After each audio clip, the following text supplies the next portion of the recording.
Hey, toy fans of all ages, welcome back to the Spectra Creative channel with me, Scott Toy Guru Nightlick. I'm not only a toy professional, but I'm also a collector, which gives me a very interesting insight into the world of toys, and that's what these videos are all about. Today's video, we're going to talk about the difference between a licensed toy, like this DC toy from Spin Master, and a homegrown toy, like this G.I. Joe figure from Hasbro. Well, actually, wait, I think I just completely covered that subject. There's toys that you license out, and there's toys that you make yourself.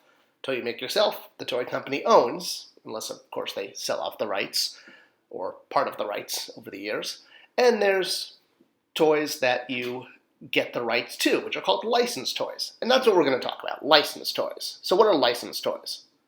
So a licensed toy is basically a toy product, really any consumer product, that's made from an IP, intellectual property, that's owned by someone else, most likely a studio.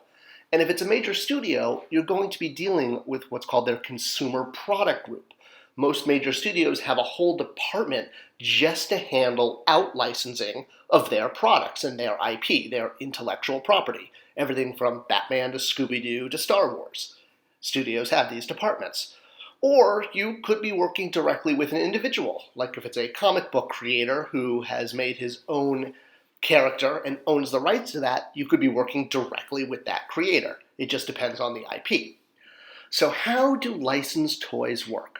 So let's get into it. Well, obviously, it's going to kind of start with a contract, and there's going to be a lot of details in this contract that cover the ins and outs of what you can make, when you can make it, and how you can make it.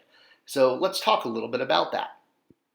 So there are two types of toy licenses out there. There are what are called master toy licenses, which means you have rights to the property in essentially any form factor.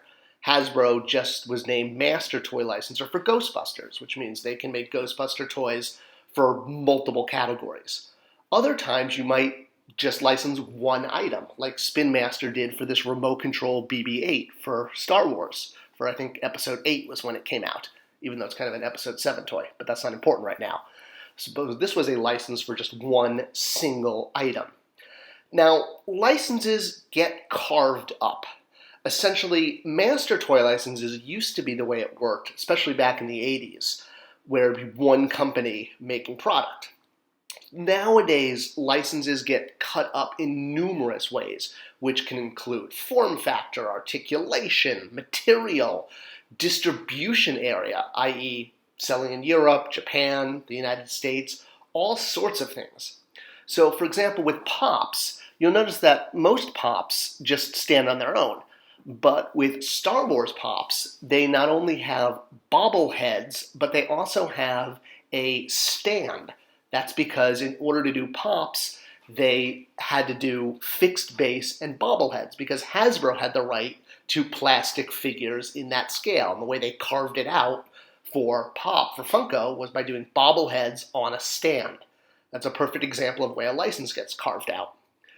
And you can also carve out licenses by material. So sticking with the Funko Pop theme, Batman Pops are made of plastic, and they stand, 3-4 inches tall, and have, that particular, they're sort of the oversized head look, versus something like Jada does the exact same thing, same scale, but a different material. They do die-cast metal with their metals line. So this is an example of a license being carved up by material. Funko has plastic, Jada has metal or die-cast. Same basic toy at the end of the day, but made of a different material. So that's how licenses get split up. And I did a whole video about splicing you should probably check out too. So let's talk about royalty rates and how this works for licensed toys. So all properties that get licensed out have a royalty rate, which is the amount of money you're going to pay the IP owner. It's essentially a percentage of every dollar.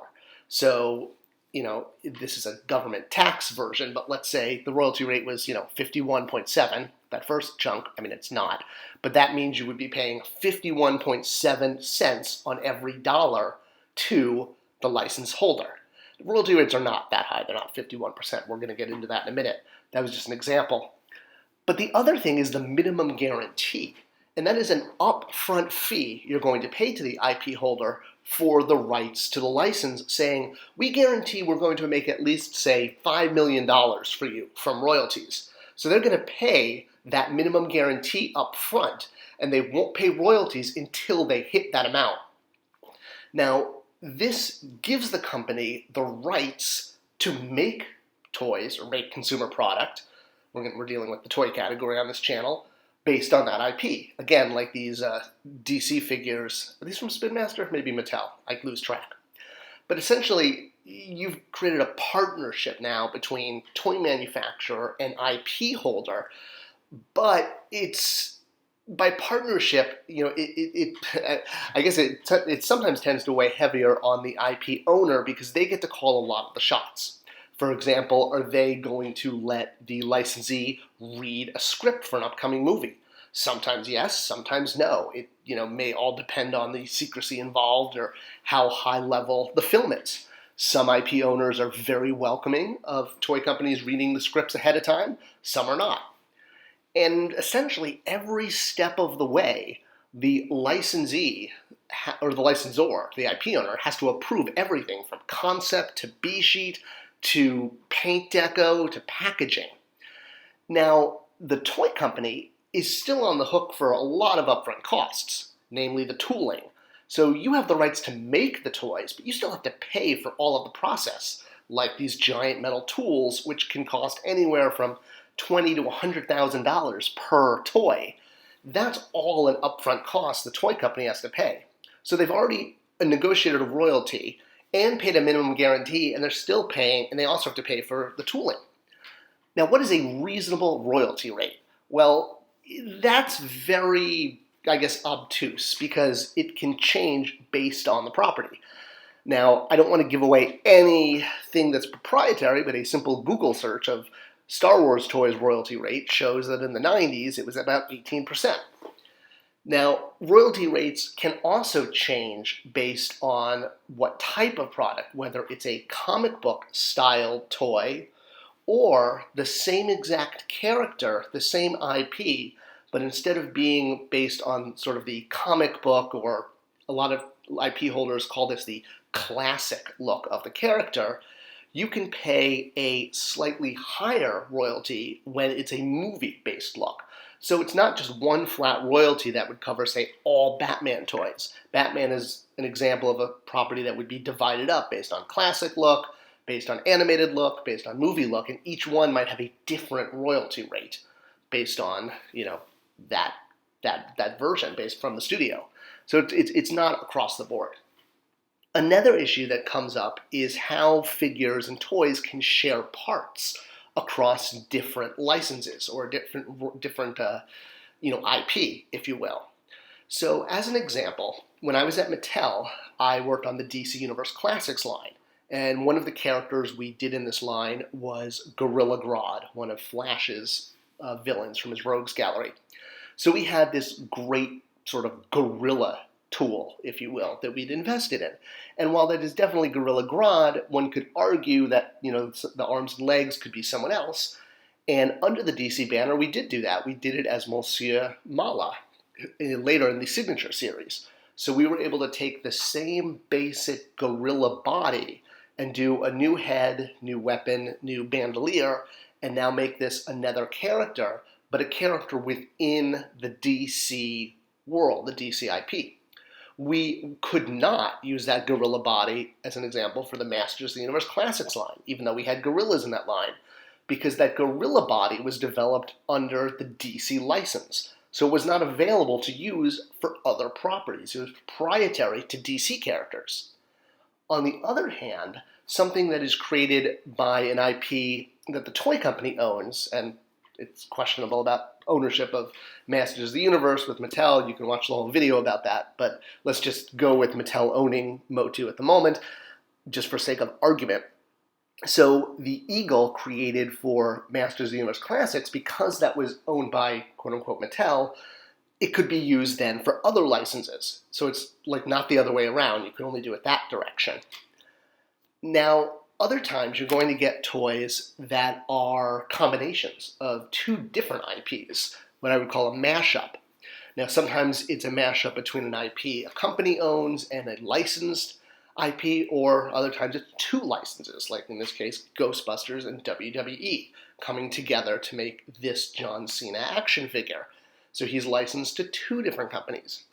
When that happens, you may go to the IP owners, your partners, and ask for what's called royalty relief, meaning sort of having the royalty for this figure since you've got it paid out to two companies. Either way, anytime you do a licensed property, it is a gamble. You are basically gambling that the property is popular enough, that the script you may or may not get to read is actually going to be reflected in the film. A lot of times you read the script and then you see the movie and it's totally different. And I'm going to plug my company here because it's very relevant. One of the things I do at Spectra Creative is I offer toyetic film review, which is basically taking the unique approach of understanding the emotional needs of the consumer and what makes toys toyetic to sell, letting us come in and review a property at script stage to make sure it's going to sell as toys. Something I think not enough studios and toy companies maybe do. So hey, call me, SpectraCreative.com. And at the end, the goal is, to make consumers happy and not wind up on the clearance aisle. Have a successful toy line, and everybody wins. If you make the right product with the right insights, with the right IP, everyone winds up a winner. And, the IP owner gets paid through royalty rates once that minimum guarantee has been paid, and the toy company makes money. After all, they invested in all that tooling. If you like this video, or if you have any questions about royalty rates and IP and toys, leave them in the comments below. I would love a like and a subscription. That only helps this channel reach more people because it tells YouTube it's popular and to recommend it to others. Subscriptions are most appreciated. Let me know questions or thoughts in the comments below and I'll address them as best I can. Thanks for watching and I'll see you guys in the toy aisle.